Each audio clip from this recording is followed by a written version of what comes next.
Assalamualaikum warahmatullahi wabarakatuh.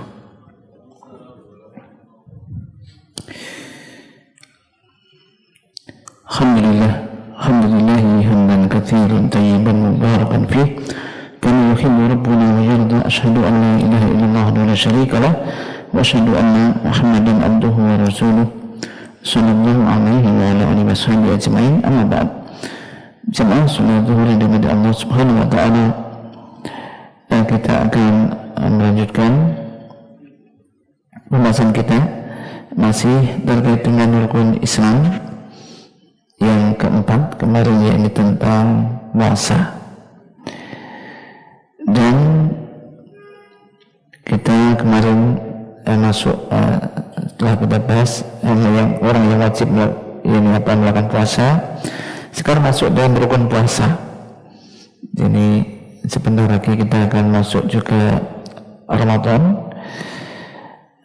walaupun mungkin masih sebulan lebih ya, tapi ini sekalian kita bahas beberapa poin yang penting, yaitu tentang rukun puasa.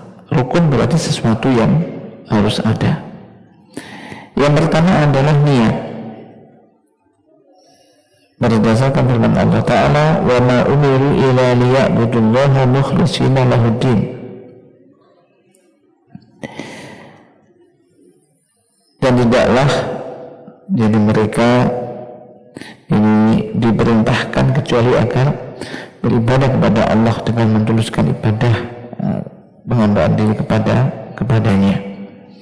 Demikian juga berdasarkan sabda Nabi sallallahu alaihi wasallam, innamal a'malu binniyat wa innamal likulli imri'in ma nawa.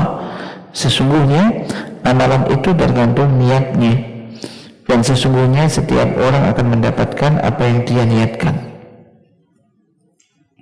Dan hendaknya niat untuk puasa Ramadan, maka ini hendaknya dilakukan sebelum fajar, kalau bisa setiap malam. Berdasarkan hadis Hafsah, qala Rasulullah sallallahu alaihi wasallam, man lam yujmi as-siyama qabla fajr fala siyamalah. Barang siapa yang tidak berniat puasa sebelum fajar, maka tidak ada puasa baginya. Maka ini terkhusus puasa Ramadan, maka ini hendaknya niat ini dilakukan sebelum fajar. Dan juga niat ini kan di dalam hati ya, niatnya di dalam hati. Cukuplah orang itu misalkan dengan makan sahur, yang biasanya enggak pernah makan, biasanya enggak makan minum sebelum subuh, dia makan minum sebelum subuh, niatnya sahur dan mau puasa, maka insya Allah situ sudah berniat untuk berpuasa. Rukun yang kedua, yaitu al-imsaku anil muftirat min tulu'il fajr ila ghurubi syams,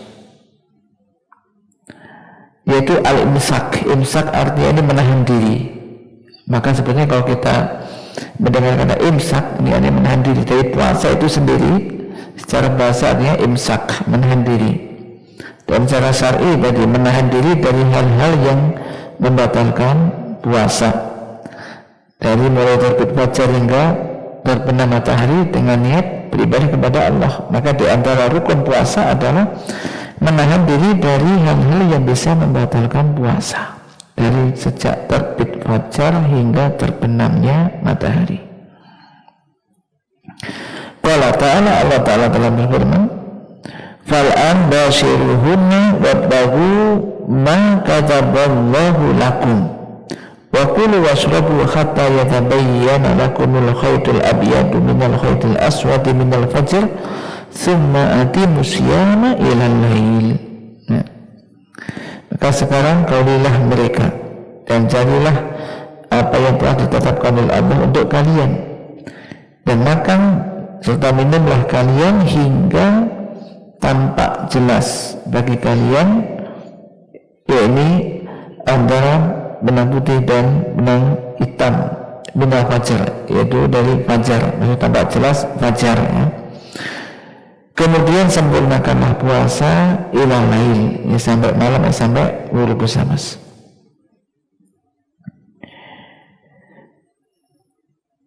tadi dikatakan di antara rukun puasa menahan diri dari hal-hal yang bisa membatalkan puasa. Nah, apa saja yang bisa membatalkan puasa?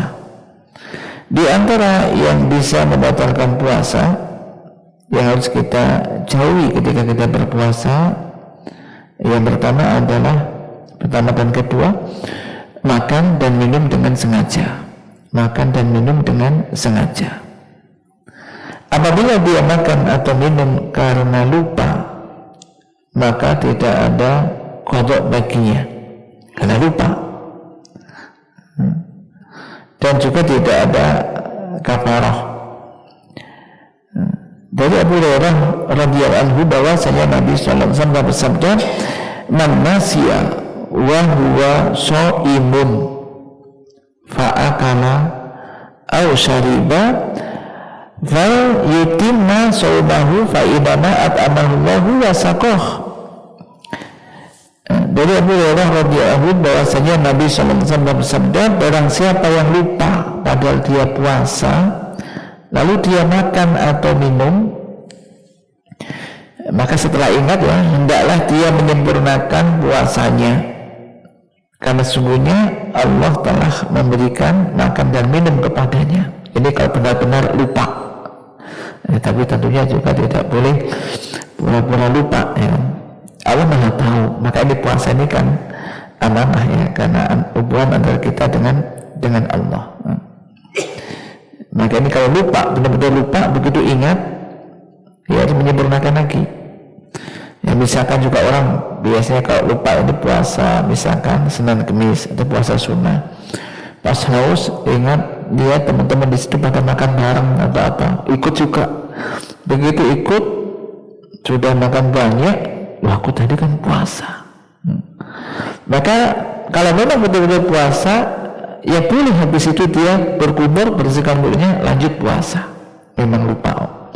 Atau sudah minum, saking hausnya, teman-teman pada minum juga. Begitu selesai minum, wah aku tadi puasa. Ya. Jadi lanjut puasa, karena ini dia lupa. Yang ketiga, al-qai'u amdan, muntah dengan sengaja. Jika muntahnya nggak sengaja, maka ya tidak membatalkan puasa, tidak ada qada baginya, dan juga tidak ada kafarah. Dalilnya adalah dari Abu Hurairah radhiyallahu anhu bahwasanya Nabi sallallahu alaihi wasallam telah bersabda, "Man dara'ahu al-qai'u falaysa alaihi qada'un, wa man istaqa'a amdan falyaqdi." Barang siapa yang muntah dengan tidak sengaja, maka tidak ada qada baginya. Dan barang siapa yang sengaja muntah, maka hendaklah dia mengqada puasanya. Contoh muntah nggak sengaja gimana? Mabuk perjalanan misalkan, kemudian muntah, batal nggak puasanya? Ya kalau dia kuat muntah sedikit misalnya muntah, ya dimuntahkan aja. Kemudian habis itu pokoknya jangan ditelan lagi, ya, muntah, kumur, udah, maka ya insya Allah tidak batal. Ketika dia kuat puasa masih kuat. Kalau seandainya dia itu nggak kuat, lemes dan nggak kuat, ya batal nanti diqada. Intinya kalau muntahnya nggak sengaja, otomatis dia muntah begitu, maka kalau dia masih mampu puasa maka kuat dan tidak batal puasanya. Tapi kalau sengaja jari telunjuknya dimasukkan ke mulut misalkan untuk supaya muntah, lidah itu kalau Anda siwak atau gosok gigi aja ketika mengenai lidah kan muntah itu, ya kan langsung muntah gitu. Nah, ini berarti sengaja. Maka ini tidak boleh. Nah, ini intinya. 5 dan 4 dan 5 haid wa nifas. Jadi jelas bagi wanita haid dan nifas walaupun sesaat menjelang maghrib, kemudian wanita itu datang tamunya yaitu haid misalkan ataupun nifas, maka ini membatalkan puasa. Ini juga amanah bagi para wanita, mungkin anak kita atau istri. Kalau memang ya waktunya haid, ya nggak usah kemudian disembunyikan. Iman-iman 1 menit lagi sudah maghrib. Nanti pada bayar gitu. Nah, ini harus ya dia yang tahu adalah dia sendiri lah. Oh, berarti ya sudah batal. Memang fitrahnya wanita demikian. Nah, jadi kalau haid ya batal. Ini juga menjadi pembelajaran. Kalau misal wanita, berarti kalau wanita normal otomatis dia punya hutang. Kalau haid, maka usahakan sebelum datang Ramadan itu sudah dikodok lah, dibayarlah hutangnya bagi para wanita yang punya hutang puasa karena haid misalkan ataupun nifas. Dan tidak boleh dibayar yaitu fidyah. Ini ingat, kalau dia itu nggak puasanya karena haid, maka ya harus dikodok. Jadi pernah dulu itu ada orang bayar pas zakat ini fidyah Ustaz. Udahnya kenapa? Karena jelas kenapa? Kalau orang tua sudah nggak mampu ya mungkin. Ya karena haid gitu ya. Enggak, haid itu bukan fidyah, harus dikodok. Ini jangan diterima nanti. Oh ya, dapat beras saja kok nggak mau gitu ya.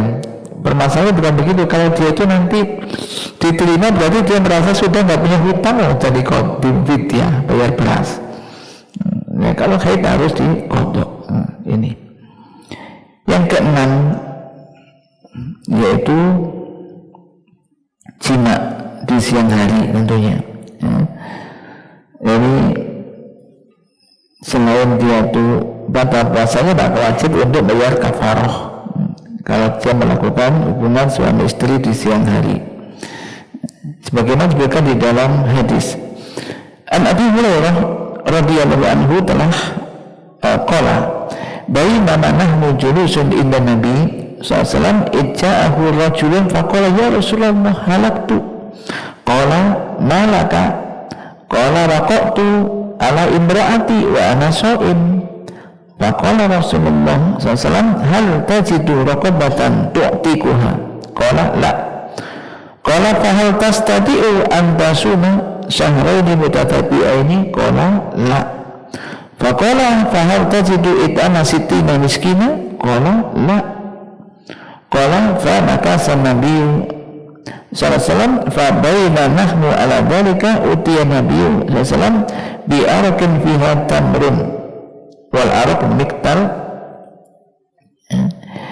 qala ayna sa'il fa qala ana qala khudh hada fatasaddaq bihi khudh hada fatasaddaq bihi.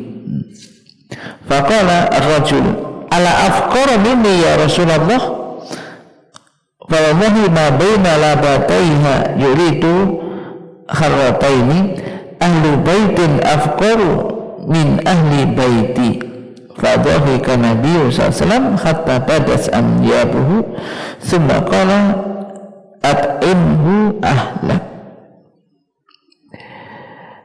Ini hadis ini menyebutkan bahwasannya dari Abu Hurairah radhiyallahu anhu telah berkata, ketika kami sedang duduk di dekat Nabi SAW, tiba-tiba datanglah seorang lelaki kepada beliau dan mengatakan, aduh celaka, aku telah celaka ya Rasulullah. Ada apa denganmu? Kata Nabi. Aku telah menggauli istriku sementara aku sedang berpuasa.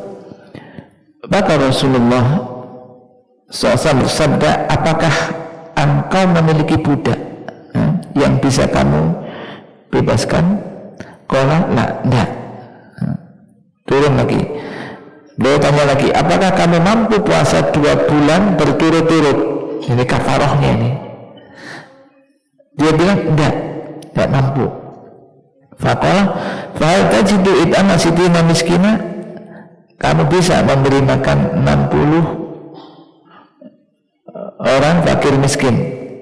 Dia ngomong tidak. Maka diamlah Nabi SAW.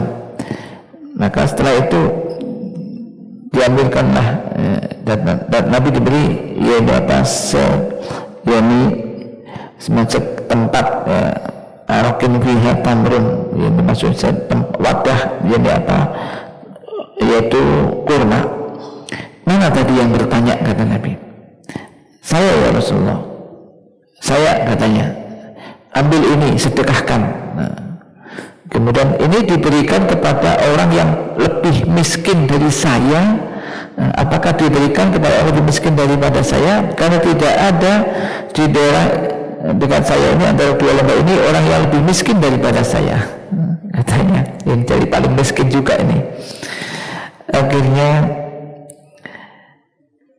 Nabi pun bertawa hingga tampak anyabu gigi taringnya. Kemudian dia mengatakan, ya sudah, berikan makan kepada keluargamu, makanlah dengan keluarga, berikanlah makan keluargamu.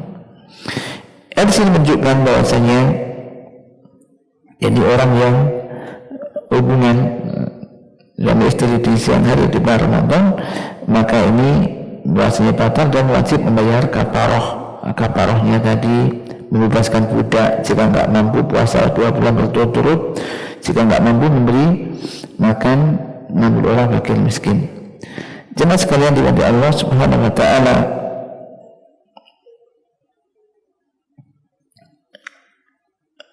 ada tambahan juga dari sini.